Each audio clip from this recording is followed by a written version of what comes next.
Well, good morning. So if you're here early, and it'll make it worth it. So for the first 3 or 4 minutes, let's just do a little bit of foam rolling. Welcome back to Boulder. I think you guys spent last Monday with Dr. Pat doing a little bit of foundation training. Foundation training is really important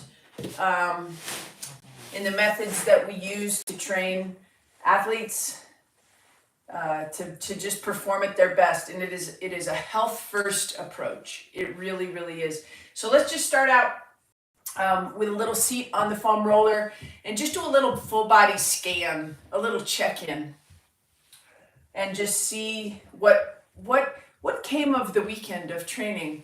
I definitely have some achy glutes, which means they worked, and we're a little bit pinny over here, which means it's a little bit sharper, which means to me, I had one of my longer runs compared to a lot of you guys.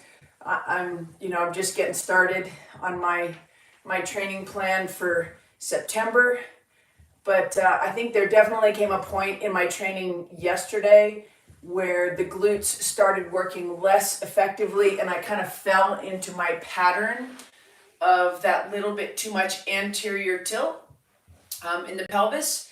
And when you get into that anterior tilt, most of the time, you're going to decrease glute activation.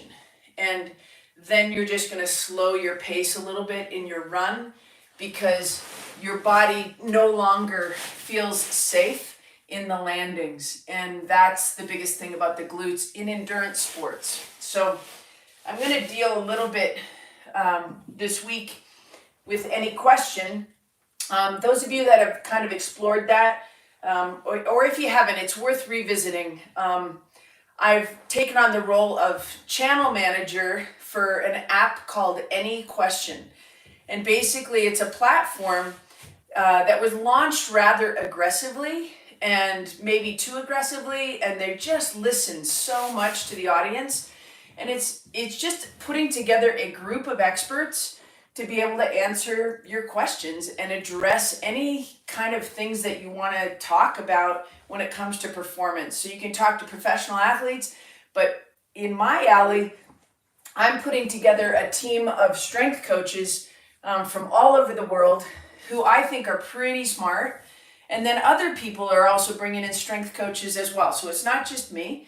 So you get, we're going to put together probably, I think the goal right now is 30 to 40 strength coaches, and we'll be able to answer questions. And that's going to be, just give it a go. Any question, download the app.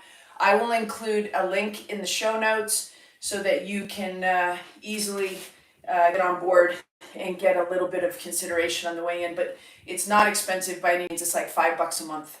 And the first month is free, so you get a chance to try it out and ask some questions. So just below the calf muscle here, as I leak the foam roller up into the belly of the muscle, again, a little bit of achiness, and achy, I'll take any day. That means I can adapt, I can heal from the training and keep moving forward and getting better. So little bit of into the belly of the muscle today on the calf. I'm not adding a bunch of extra weight. It doesn't need to be painful, nor should it be painful. So my pushback on pain when using a foam roller is really that if you were in pain, if you were a muscle fiber or connective tissue, and I pushed on you really hard, what would you do? You would probably not relax. You would probably push back a little bit. And so that's kind of where my thought process comes from when it comes to foam rolling, full body weight on the quads or anything like that.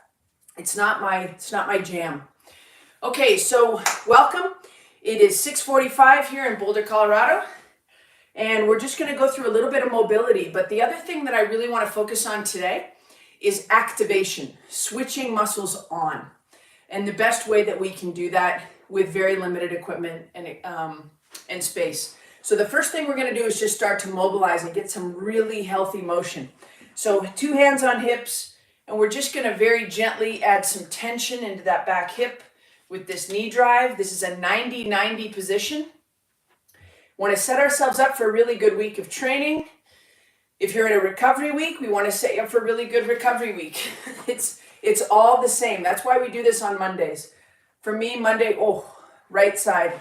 So right here, as I add tension, I feel that really deep piriformis start to switch on, which tells me my right side needs maybe a little bit more love than my left. Good. And you want to, I'll talk it out as I'm feeling things, but I want you to really address and think about and feel what's going on in your own body. Your own body awareness is so important. Just getting a little bit of motion, a little bit of heat in the hips. Good. Hit the other side. And we're just gently moving through a range of motion, starting to decouple the hips.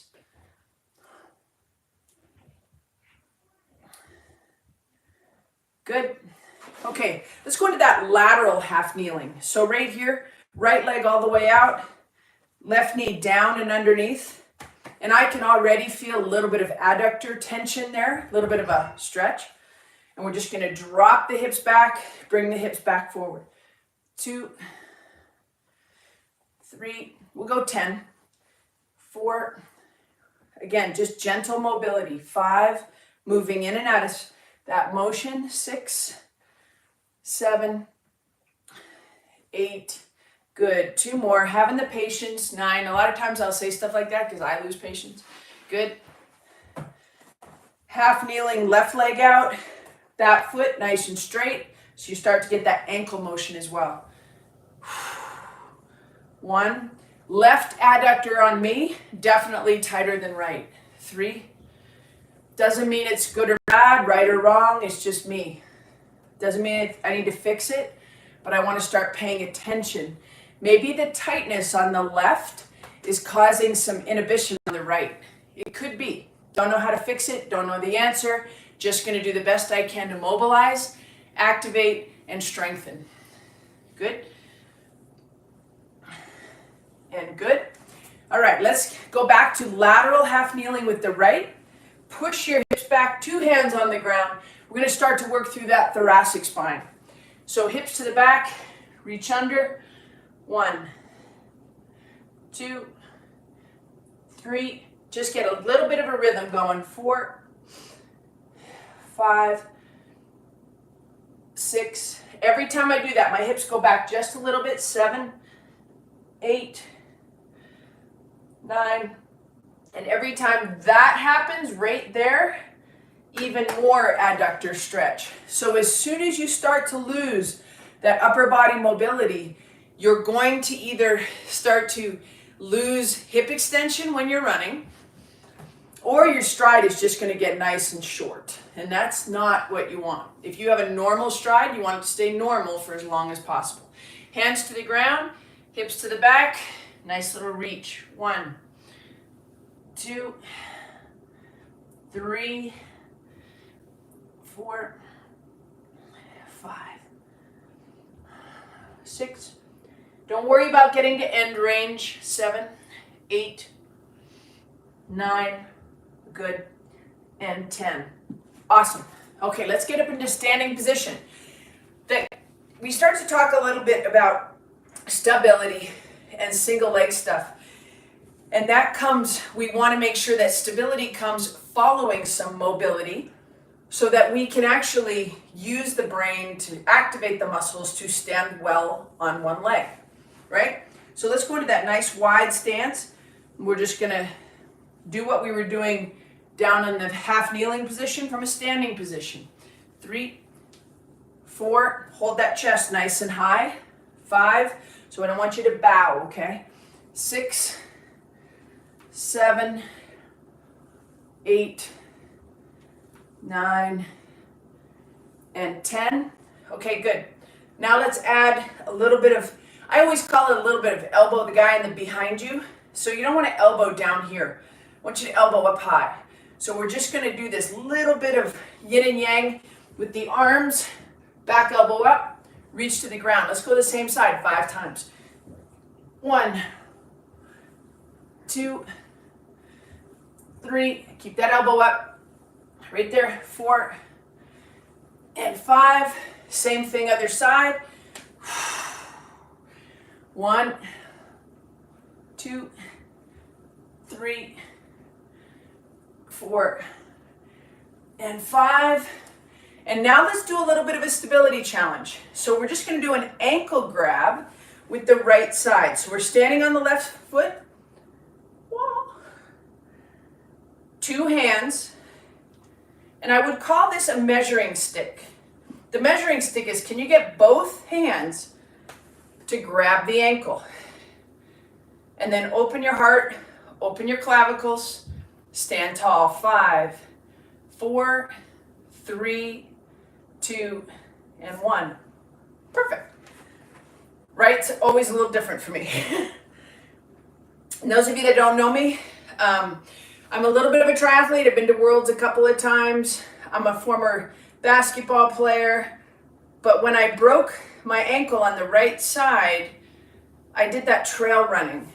So this side is more play to it, so I have to work harder. Let's go left side. Ready? Grab. 2 hands, full grab on the ankle. 5, 4, 3, 2, and 1. Okay, let's go right back to that wide stance. So any kind of trauma on one leg is going to change the way that you work in that one leg. We're going to go alternating sides now, 10 total. So just a nice big reach, elbow to the back. 2, 3, 4, 5, 6, 7, 8, 9, and 10. All right, taking a little trip into foundation training, land. We're gonna go into a comfortable long stride. So that, not super long, right? Not a big lunge stance, just a nice split stance. Float your back heel. From right there, guys, we're gonna rotate the back hip into mid-thigh on the right. So right here, let's take the nose just a little bit over the toe. So if you had a plumb line, be about 6 inches in front of your lead foot. Your lead foot, drive into your big toe. I feel that light up lateral hamstring and a little bit of glute. As soon as I push into my big toe, lateral hamstring and glute. Now I'm gonna get even more as I drop that right hip into mid-thigh, right side. 2, so a little hip mobility. 3, try not to side bend. Keep those shoulders right in line with the hips. 6, 7, push into that big toe. Don't lose that. 8, 9, and 10. And I can start to feel my hip bones starting to move a little bit more. So that means my SI joint is starting to glide in the back. All right? Nice split stance. Float your back heel. Look over the cliff. From right there, create a little bit of space. Right hip into left thigh. 1. Push your left big toe into the ground. 2, 3. Once your nose gets into one position, leave it there. 4, 5, 6, 7, 8, 9, one more, and 10. Okay, good. Let's go right back to those ankle grabs. Remember, we're going to get 2 hands, stand tall, 5 seconds. Once you get the grab, start to focus on your foot, how your left foot is interacting with the ground. Can you push into your big toe on your left side? 5, 4, 3, 2, 1. Okay, good. Same thing other side. And if you're on a carpet or if you're on a yoga mat, you've got an unstable surface. It's a little bit harder. If you're on a hardwood floor or tile, it's a little bit easier. Doesn't mean one's better, they're just different. Stay up nice and tall. Right foot. 5. There we go. My right foot's working like crazy. 4, 3, 2, and 1. Okay, awesome. Nice wide stance. We're dipping our toe in that back in that foundation training pool. I want you to bend your knees a little bit more today on that. So let's put you into this position. It used to be the hot corner. It's like playing third base in softball, right? So just kind of keep the chest up, eyes up, because you don't want to get whacked with a softball. And from right there, we're going to take the arms out to the side, and we're pushing, so we've got bent knees, hips way to the back. We're dropping the elbows right there. Push the fingertips forward. Keep the toes on the ground. Get the elbows down. Elbows down. Okay? So from right there, leave those knees bent. Elbows are down. And what I want you to do is bring the elbows in. Hands open. Bring your fingertips back together. Elbows out. Push your hips back. 2. And back. Elbows in. 3. And back. 4. Good. 5. And take right back out of that. Good. Shake that out. We're going right back to elbows and elbows in that wide stance. So we're touching the ground.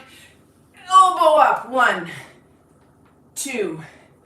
Start to feel how that elbow, the further it gets away from that adductor, the harder it makes it work. 5, 6, 7, 8, 9, and 10. All right, shake that out. From here, we're going back into the woodpecker stance, split stance. Nice big breath. Look over the cliff. From right there, we're now going to make the left hip rotate into the right, just like we did earlier, like that, but we're adding the weight of the arm. And if I'm going to give you that straight on view, don't reach way over here. Reach forward and rotate as the hip rotates. Okay? So nice big stance, load up that lead leg. It should be about 70% of your body weight. Push into the big toe. Back hip's going to rotate. Arm's going to reach forward. You're going to feel that right butt really start to activate and switch on. Rotate, back hip across, reach. 2. Start to elevate that back elbow. 3. Push into your right big toe. 4. And 1 more. And 5. So the sets go relatively quick here on Mobility Monday. You don't need more exercise. We're trying to get motion. We're trying to get activation, and we're trying to make it so it's sustainable, all right? So not too long with the stride, nice big stance, look over the cliff. The first movement is going to be the right hip as it goes to the left, into the left thigh, and then reach the arm forward. See if you can even reach further. Get that glute on. 2, let's add that back elbow. 3, start to feel that stretch through the chest. 4, reaching straight out. A little bit across the midline, not much. Good, I'm gonna go 1 more, extra. And good. All right, shake that out. Let's keep the woodpecker stance. Go back to right leg in front of left. Take a nice big breath. Pull the ribs away from the hips with that big decompression breath. Chin back. Peek over the cliff just a little bit. From this position, let's get those soft elbows. Elbows are down. From right there, reach over the cliff a little bit more so that you have to load that lead leg. And let's go elbows in. 1, elbows in. 2, elbows in. 3, 4, 1 more, elbows in. And 5. So every time you drop your elbows in, you're getting a response in that thoracic spine. Okay, left leg in front of right. Nice big breath. Load up that lead leg. Push into the big toe. From right there, let's just drop the elbows right here. Okay, we're going to go elbows in. Touch the elbows if you can. Reach forward. 1, 2. Reach in. 3, 4, good, and 5, good. So those of you who ride a time trial bike, we want space in your upper back to get you comfortable in that low position. All right, let's take it right down to the ground. We're gonna keep working through the next few weeks on the upper back a lot, okay? Let's take a little bend to that left leg, right leg across, sit like a pretzel, sit nice and tall. From right here, I have my right knee up, okay? So let's, everybody get your right knee up. Let's go right arm up and just hang on to that. Keep this knee nice and close in. Right arm reaching up, not back. It's a little bit of rotation for sure. We're rotating into that lead side, but reach that arm up.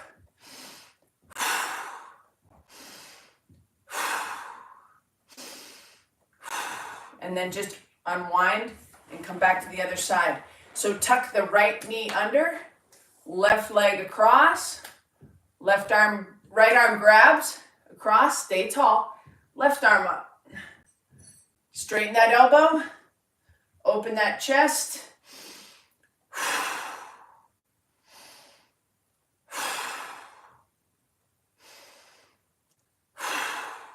Two more big breaths.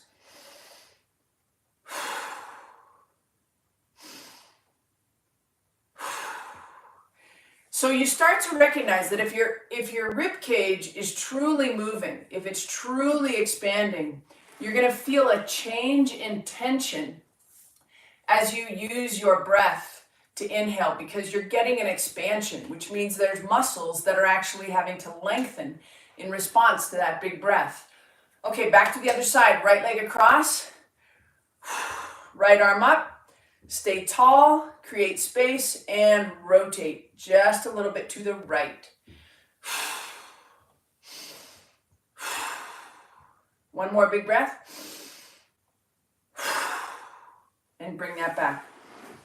Right leg under, left leg over, right arm grab, left arm up, and rotate just a little bit, but that arm still is high. It goes up, up, up. 2, 3, 4, and 5. Okay, good. Let's go ahead and get right back into that woodpecker position or that split stance. We'll float the back heel, home stretch here. All right, from right here, take a big breath, create space between your ribs and your hips. I say that so much. Nose over your toe. And from right here, I want you to pull your front leg back and your back leg forward, like a set of scissors. So you're switching on glute and hamstring on your right leg, if it's in front, and you're pulling forward with hip flexor and the quads. And in the meantime, you're probably getting a lot of pelvic floor action as well. 5, 4, pull back and forward. 3, 2, 1. Shake that out. Switch to the left leg in front. Float the back side. We're going to pull the front leg back and the back leg forward. Take a nice big breath. Get tall. Ready? Switch it on. 5, 4, 3. Keep it going. 2, and 1. And good. Going into a nice wide stance. Not overly wide, but about 2 times shoulder width. Push your hips back. We're going to anchor in. Switch on adductors. 5, 4, 3, 2, 1. That's your anchor in. Now, as you anchor out, I want you to take your feet and start to, they're not going to actually move, but this is going to be the action of the feet. So we're going to anchor out. 5, 4, 3. I'm much better at anchoring in. 2, 1. Ready? Turn it around. Heels out, toes in. 5, 4, 3, 2, 1. Ready? Switch it the other way. Anchor out. Knees shouldn't move much. There's just a change in force. 5, 4, 3, 2, and 1. All right, so a little bit more activation, a lot more thoracic spine mobility. That's what you're going to get from me. Last weekend when I was in Des Moines at the North American Ironman Championship, supporting both Timothy O'Donnell and Andre Lopez. I was supporting as many people as I could. I support Matt Hansen every day of the week if I could. But they were amazing. But what I really started seeing was in the first loop, all three of those guys had beautiful T-spine mobility. Second lap, it started to get less and less, and the head position started to change a little bit, looking up, looking down, that kind of thing. So I am really a firm believer mobilizing thoracic spine, but also strengthening it to make sure that you can keep it going. Again, check in the show notes for any question link to join us for 30 days for free. I'm putting together a team of some of the smartest strength coaches in the world to be able to answer any of your questions. Peace. Happy Mobility Monday. Thanks for joining me.